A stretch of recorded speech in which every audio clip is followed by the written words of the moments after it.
Welcome to the Asia Chessboard, the podcast that examines geopolitical dynamics in Asia and takes an inside look at the making of grand strategy. I'm Mike Green of the United States Studies Center in Sydney and the Center for Strategic and International Studies.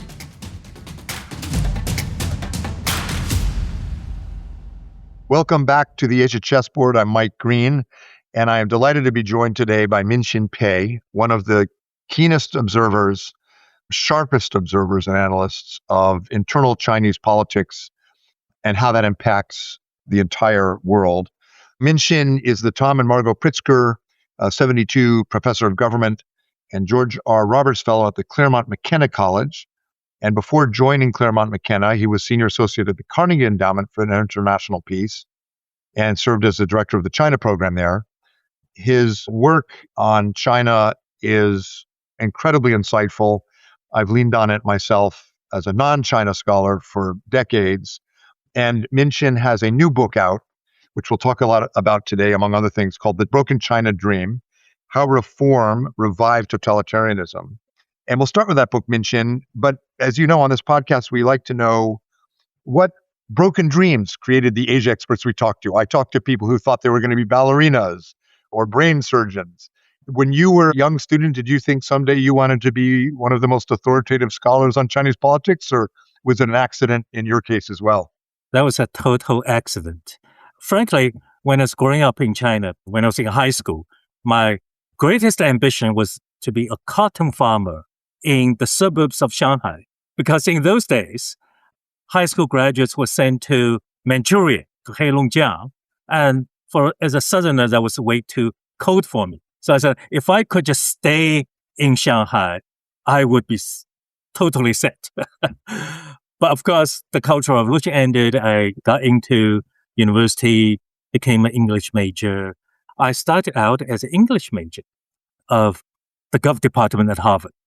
So in 1984, I came to the University of Pittsburgh to study creative writing because that was the only way for me to get to the US. But my passion was always in politics because of my adolescent experience during the Cultural Revolution. I wanted to find out more about politics. In 1986, I applied and got into the graduate program in the Gov department. And from then on, my career was all set. Minxin, you seem way too young to have been in high school during the Cultural Revolution. And I have to say, cotton farmer, of the various aspirations of guests I've had, I think that actually may be the most unique. Did you ever become a cotton farmer or the Never. I think I actually worked in a state-owned enterprise. The tender age of 16 and a half, I worked in SOE for 4 years before I became a college student. So I know everything about the pathologies of state ownership. Of course, we can talk about that at another time. I had a more social experience as a student when I was in college. And of course, when I got into graduate school, I was way older than my classmates. I was 29 when I got into the PhD program at Harvard. And my cohort, Fariza Carrier, was one of them. They were 7 years younger. So I was a lot older than my class. It's interesting. Colleagues of mine, friends who went through the Cultural Revolution, were stamped by it, profoundly stamped by it. Yeah. Wang Jieshi, of course, Cui Tankai, the former ambassador, all of them a bit older than you, and they ended up working on tractor factories or on farms. The vast majority of them, I don't know dozens, but the ones I know who went through it, they came out deeply suspicious of authoritarianism. And in your case, as I know from your work, committed to understanding the sources of authoritarianism, but also reinforcing the pillars of democracy and open societies. We'll talk about Xi more, but since we're on this formative experience you had, it is interesting. When Xi Jinping came to power, many experts told me, like others in his generation, he would be suspicious of authoritarianism. The Cultural Revolution stamped everyone that way. But of course, like the Vietnam War in the US or other traumatic experiences, people come out with different conclusions. And it seems that unlike you, or unlike, I would argue, Cui Tankai or Wang Jieshi or other scholars and diplomats, he came out with a different conclusion, which was not fear authoritarianism, but fear chaos. and embrace authoritarianism. Is that do you think that was we'll come back to Xi, but do you think that was an important formative element for him and one of the reasons China is in this authoritarian reversion? I think that was part of the reason, fear of chaos, because he did experience chaos. But there is another facet to Xi's experience. That is, he and I were from totally different backgrounds. My parents were very low-level government officials. His father was a vice premier. He himself was princely. So we experienced the Cultural Revolution from the perspective of a victim. And then from that perspective, we knew that it was the system itself that was the source of chaos, not society itself was the source of chaos. From Xi's perspective, I think he viewed the Cultural Revolution from his own personal perspective, and he concluded that loss of power in that system was the worst thing that can ever happen. So I think it's not just the fear of chaos, it's the fear of losing power. So everything he has done since he came to power was to ensure that he himself, and then, of course, to a lesser extent, the party itself, would never lose power. That sounds right. And very few scholars in the U.S., analysts in the government, or Chinese scholars anticipated that that would be how he would rule. Many missed it. I don't think you did because of your own experience and scholarship, but many people missed that. Yeah. Well, let's turn to the book, The Broken China Dream, How Reform Revived Totalitarianism. We're going to get back to the impact for international security because this is the Asia chessboard, and we open the box sometimes to get inside decision-making and intent and strategic culture, in this case, very important actors like China, and we'll do that. We'll come back to the chessboard. I am struck there's a sort of situating your book in broader literature about the international relations of Asia. There are a couple other books that are coming out now that are making some form of the argument that in fact it was globalization, it was reform, it was regionalization that planted the seeds for the geopolitical contestation, authoritarianism, disruption we have now. When I was a graduate student in the 90s, the big debate was between those who said liberal institutionalism, regionalism, globalism will save us from geopolitical competition, and those like Aaron Friedberg who said, no, it won't. But it was two binary options, one of which was the embrace of globalism and regional integration was our salvation. And your book is one of a couple. Nick Beasley's new book on Asian international relations is another that in different ways say, actually, it was reform, it was globalization, it was regionalism that were also to blame. They were not necessarily our salvation. I may be putting more in the book than you intended, but tell us about the argument, which is counterintuitive. Yeah. Basically, that Deng's reforms and opening in China actually, as you put in the subtitle, revived totalitarianism. Give us the argument. Yeah, let me just give you a 3-point argument. The first argument is really counterintuitive because most people view Xi Jinping as somebody who reversed Deng Xiaoping's policies. My book actually argues that Xi Jinping is a continuation of Deng Xiaoping's grand strategy. Both try to save Communist Party's rule, and both are committed Leninists, and both view the West very suspiciously, and both are hardcore realists. So this is, except I think where they differ is that Deng Xiaoping was a pragmatist. Xi Jinping is a dogmatist.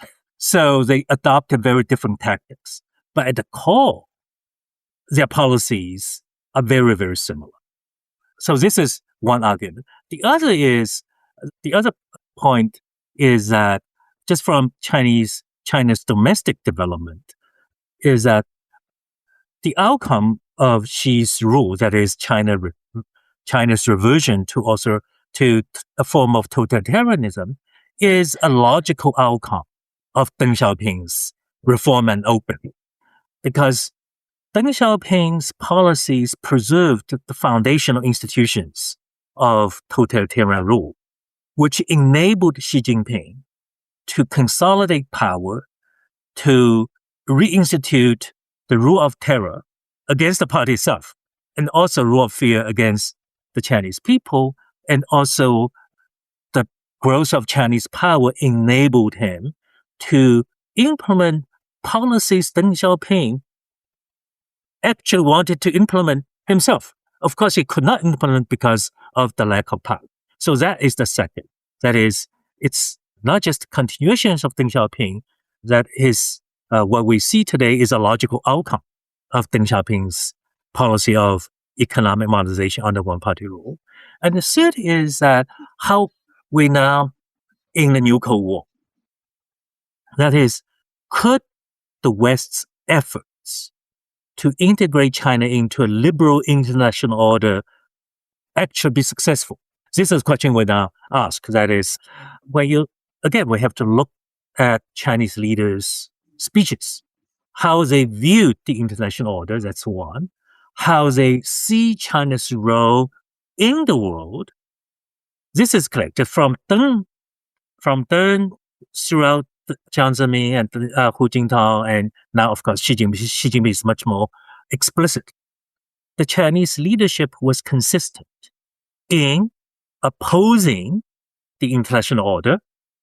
Second, in voicing their ambitious goal of changing it, of reshaping it. So this is very early on, even when they were very poor. And second, they articulated a vision in which China would acquire the capabilities of changing this order. So by the time Xi Jinping came along, China did have some capabilities, obviously not enough.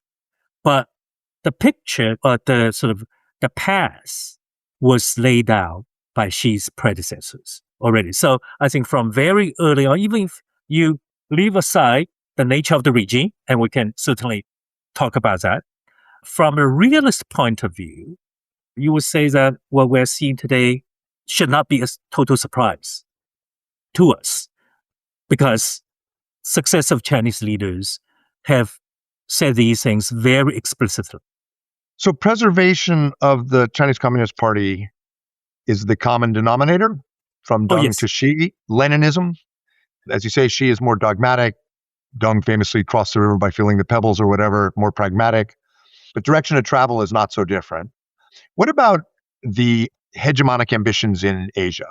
I mean, Xi is the first one to be so explicit about, for example, in his April 2014 or 15 speech in Shanghai, where he called for Asian security to be solved by Asian, meaning with no external blocks, which, by the way, is exactly the language Gorbachev used in 1985 to try to attack American alliances. So that hegemonic ambition over Asia, is that a natural extension of this Leninist sort of party first authoritarian subtext that was always there? Or is that something that's more pronounced with Xi or accidental because China has the power? How do you account for that?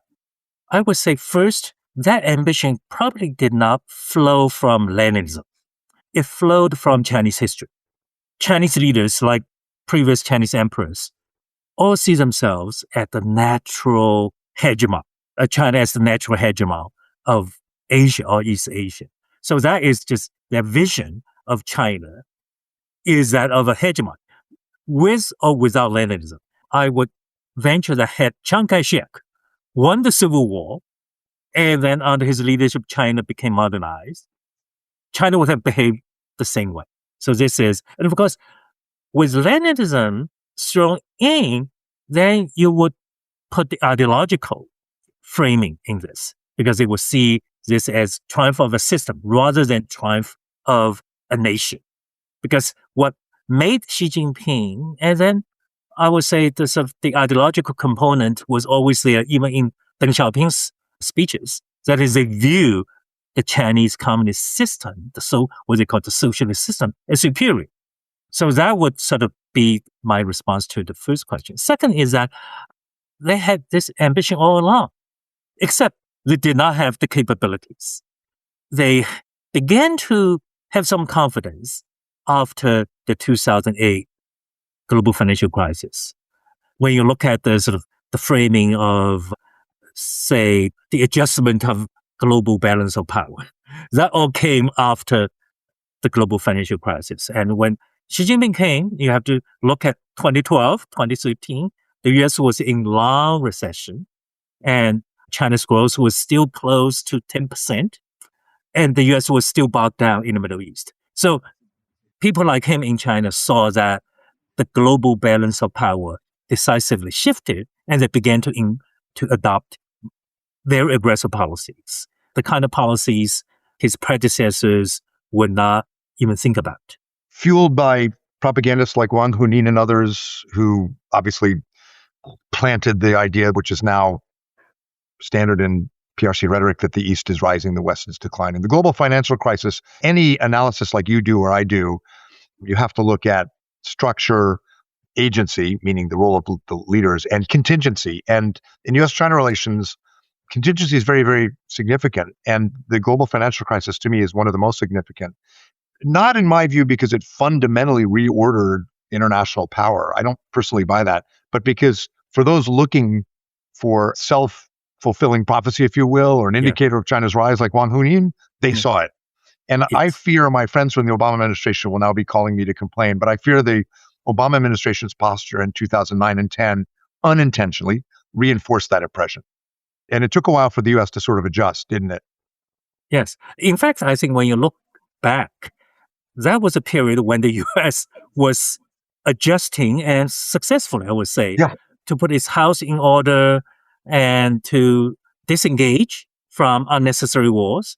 Looking back, what made the real difference was not the 2008 financial crisis in terms of the shifting balance of power. But that made a difference, but not a whole lot. It was really the Chinese entry into the WTO. That, when you look at the numbers, that was a true game changer in terms of growing Chinese power. Chinese power. Not impressions of Chinese power so much, but real. But creating the engine for growth. Yes. Just give you just one number that is so astounding. 2000, China's total export was less than $300 billion a year. Today is $3 trillion. Just look at this, right? And then China's share of global manufacturing was less than 10%. Now we're talking about 30%. So nothing is comparable to that singular event. I'm fascinated by this sort of accelerating confirmation bias in Chinese leadership analysis. And Wang Hunin's at the core of it, but it's the system as a whole. Every indicator of American weakness is an aha, I told you so moment. It used to be 20 years ago, even 10 years ago, that within the Chinese intellectual community, there was space for experts, for scholars at Beida or Kicker even, or Cass, to say, hold on, let's look at the data. Because an objective look at the data would not necessarily reinforce the East is rising, the West is declining. Or if the East is rising and it includes India and Japan, they're not on China's side. I was engaged enough throughout my career with Chinese counterparts and scholars, as you were, as well, to see that there was lots of scope for that kind of objective analysis of the international system and the balance of power and influence.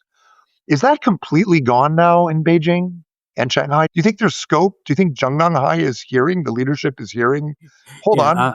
U.S. is the largest producer of energy in the world today. U.S. alliances have never been stronger.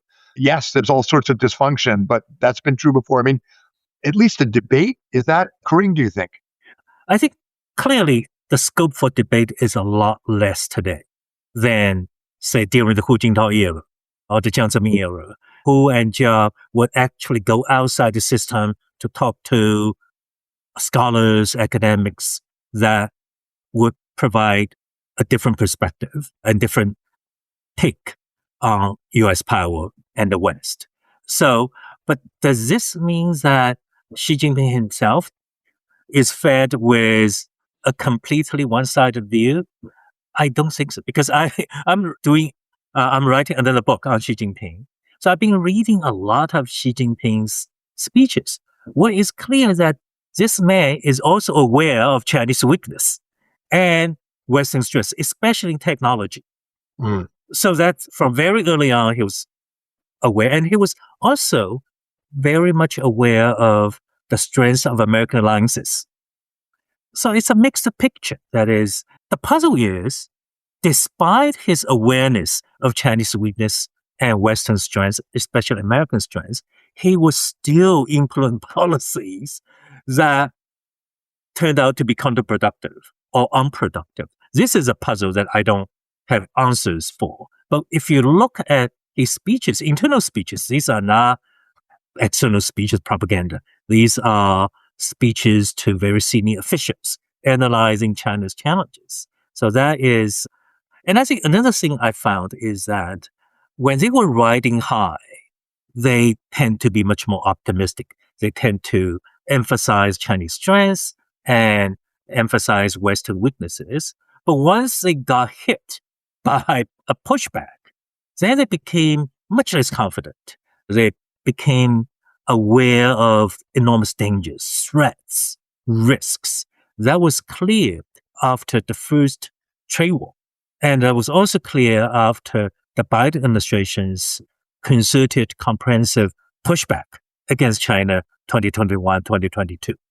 The authoritarian makeup includes a very large dose of paranoia and fear, so that makes sense. When is your Xi book? Can you tell us when we can look forward to seeing that? Yeah, my deadline is December 31st. So so I think it won't come out until the end of next year. Okay, so a Christmas present for 27 maybe. Yeah. Looking forward to that very much. I was the senior official responsible for Asia policy for a number of years in the Bush White House and wrote my own history of American foreign policy strategy towards Asia and interviewed pretty much everyone who had that job at different administrations. When I interviewed people like Zbigniew Brzezinski, Harold Brown, and others in the Carter administration, I asked them, what was the word that described your view of China in 1977, 78, 79? And you know what they all said? Weakness. They saw China as weak. They did not think their goal was to democratize China. They wanted a balance of power to deal with the emboldened Soviet Union after the Vietnam War. And in the Clinton, Bush, Obama administrations, we had big debates about China. There wasn't a real consensus. There was quite, as you'll recall, vigorous debate. But it was not the majority view that China would democratize or that that was our objective. But there was, however, I think, a majority hope or belief that China's conversion with the global economy would create forces within China that would make the Leninist authoritarian system unsustainable. And I was hired by Condoleezza Rice and by George Bush because I'm a Japan expert. And they told me, we hired you because engagement with China might not work. And we may really need our allies someday. So this sort of retrospective idea that everyone was naive is wrong. But there were some assumptions. There were some assumptions that in retrospect were the weight of analysis should have been a little more skeptical than it was. And I remember in particular in 2005, there was a Chinese TV show called Supergirls. And Chinese TV viewers in the PRC could vote for their favorite Supergirl. And accidentally, the system let 72 million Chinese vote by phone. And then they immediately shut it down, which was a bit of an interesting moment, but also an uh-oh moment. So the resilience of the Leninist system and the party became more and more apparent. And in retrospect, we should have known our people like Elizabeth Economy, who was a Russia expert, had studied Leninism. They got it. So maybe we should have understood that better. A little mea culpa. But for you, the question is, if you could go back in time to the Clinton, Bush, Obama administrations, what would a different approach? You mentioned the WTO. Was it a mistake to bring China into the WTO? Was there an option to strangle this Leninist creation in the grave? I don't know what the other path might have been. Because now we would say, if you know what would have happened, say 25 years ago, obviously you'll be crazy to bring China into the WTO, right? Because you would have created a very powerful geopolitical adversary.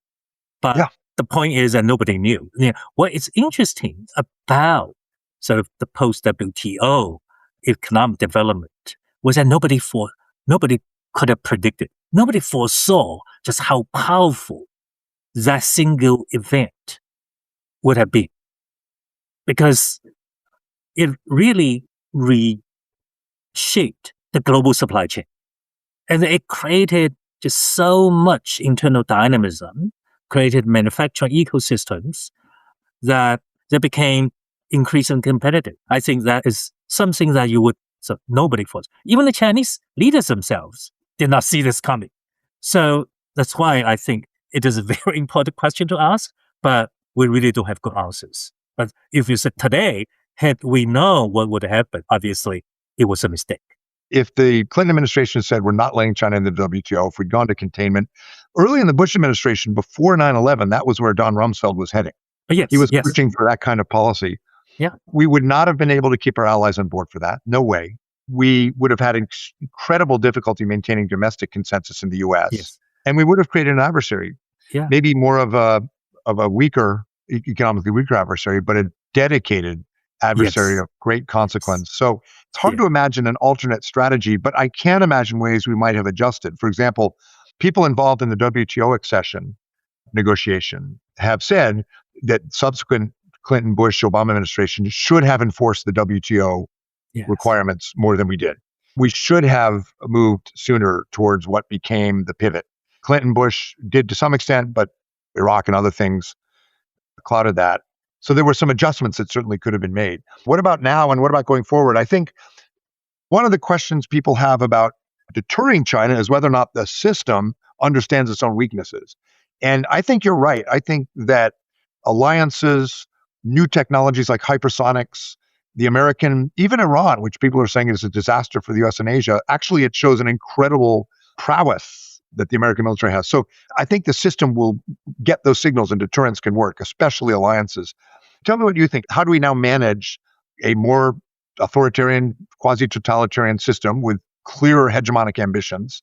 What recommendations? Your book is a scholarly book, but you've been at Carnegie and thought about policy. What are the policy implications of your book for how the U.S. or U.S. allies deter China, dissuade China from damaging behavior, keep open a path to some better relationship in the future? What are some of the key things that people should take away from the book in terms of our strategy right now?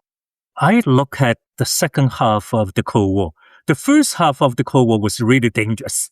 That is before Cuban Missile Crisis, and you can even say up to the Nixon administration, because the world was really one step away from a nuclear holocaust.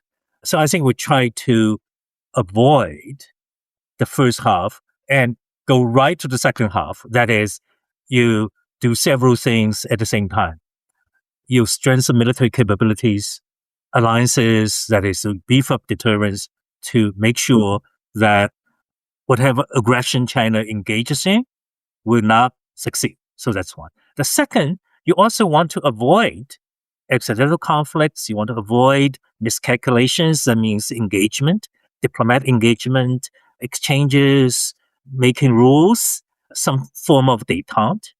The difficulty is how do you build the domestic support for a very complicated, delicate approach, and how you ensure that, because you do this in an environment of enormous mutual distrust. How do you convince the other guy, convince China, and China would convince the US that you're really trying to avoid disaster, right? So this is tough, but I think we really don't have a lot of alternative strategies, because if you just focus only on military deterrence, the other guy will counter-deter. You engage in an endless arms race. And that could get out of control, because that was essentially before the Nixon administration, Soviet-American arms race. This phase is unlikely to arrive. That is the second phase of the Cold War, that somehow we can skip the first phase.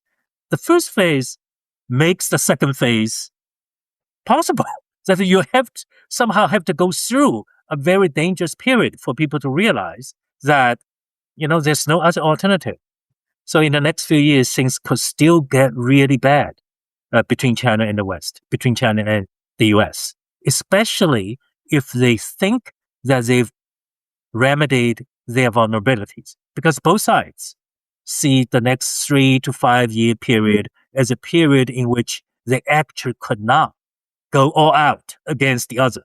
They are now strengthening their resilience, supply chains, technology, and so forth.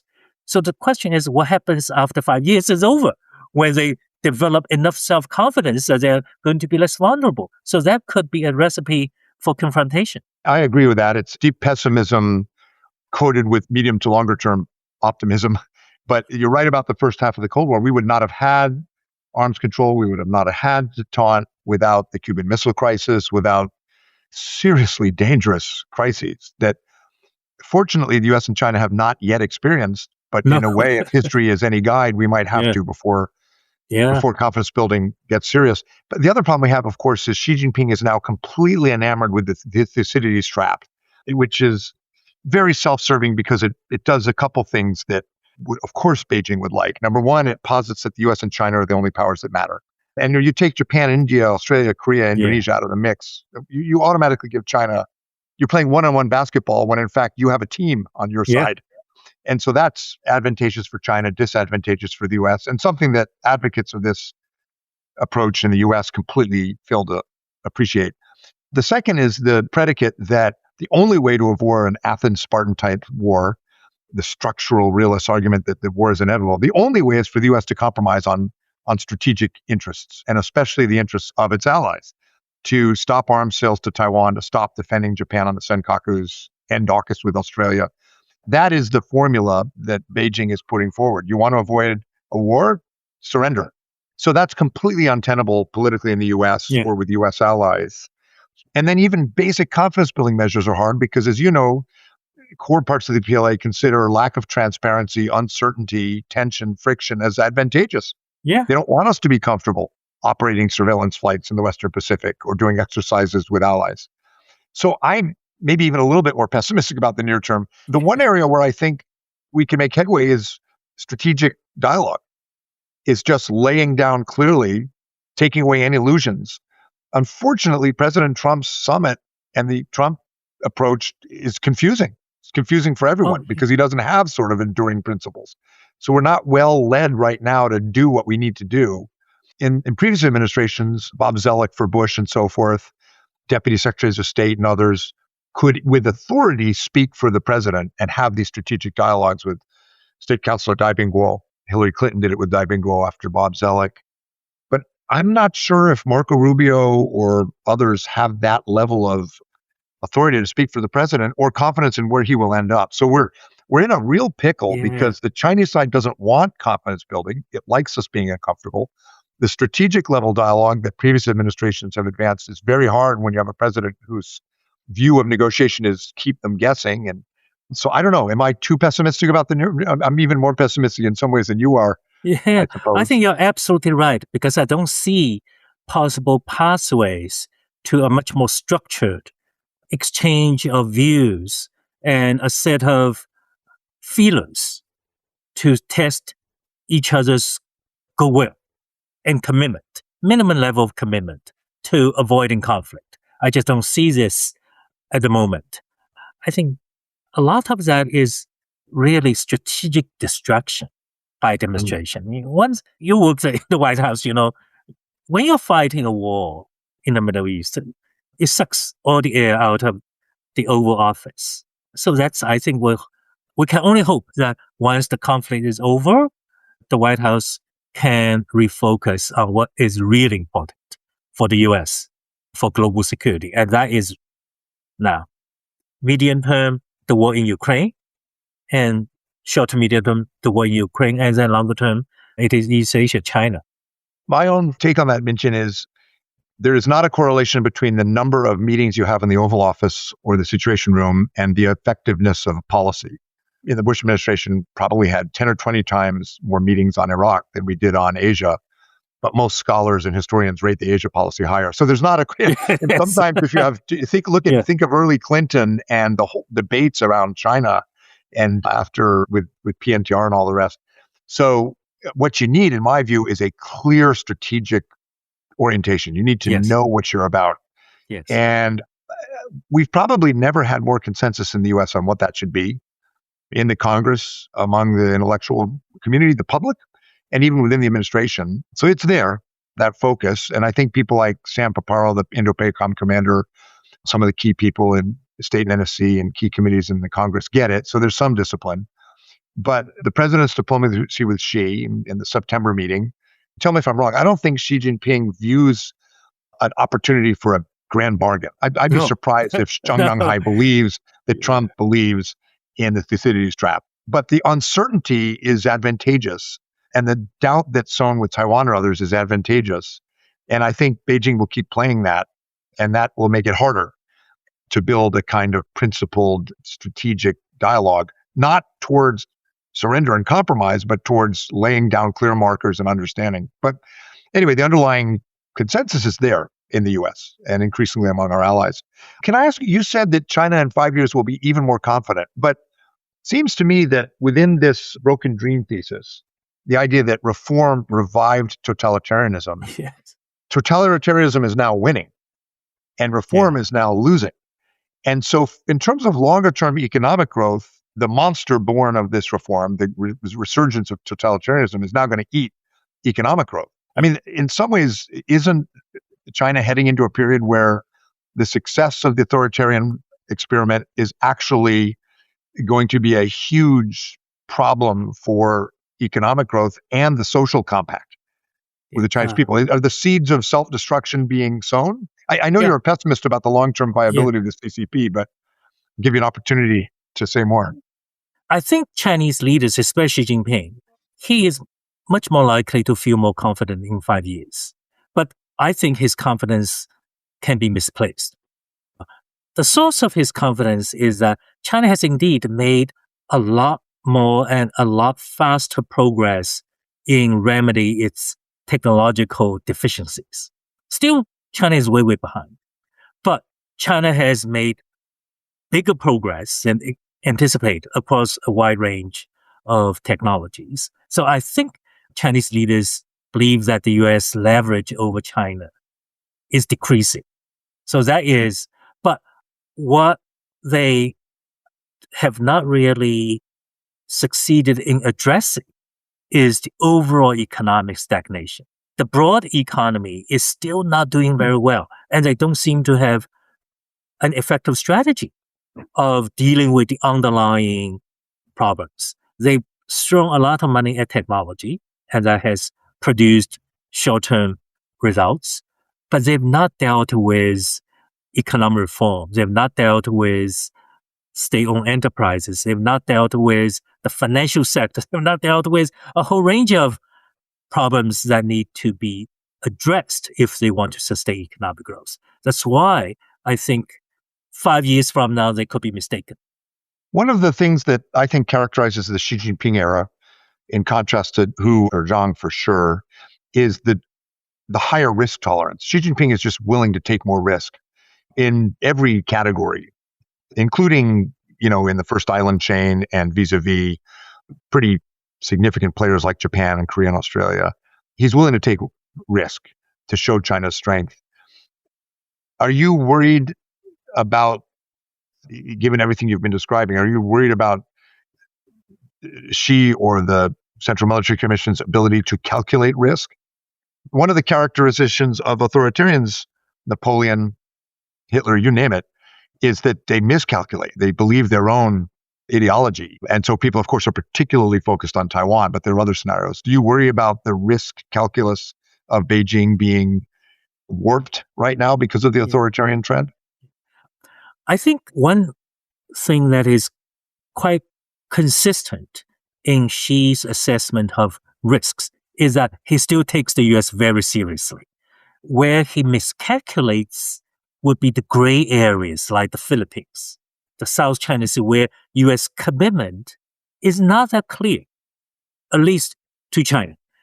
I think even in the dealings with Japan, he can be much more aggressive because this is where he sees some grayish area. So I think when it comes to Taiwan, that is, he still believes that the US will intervene. So this is, I think, that is keeping him from pulling the trigger. And the US actually has sent very clear signals on the Taiwan issue. By the way, I think for at least 20 years now, the CMC has probably concluded not only the US, but Japan will be involved. And you can tell that and you can tell that they've decided that's already part of the formula because they are clearly targeting Japanese bases and territory in their exercises, blowing up mock-ups of Japanese bases in the Gobi Desert with Dongfeng 21 missiles. They're not hiding it. So that leads to, I guess, my last question. And by the way, Minxin, this is a really great discussion that shows why understanding the ideology and the risk assessment and the origins of the current Chinese leadership approach to the world is so important, because these questions of deterrence and confidence building and dissuasion and risk calculus are just critical right now.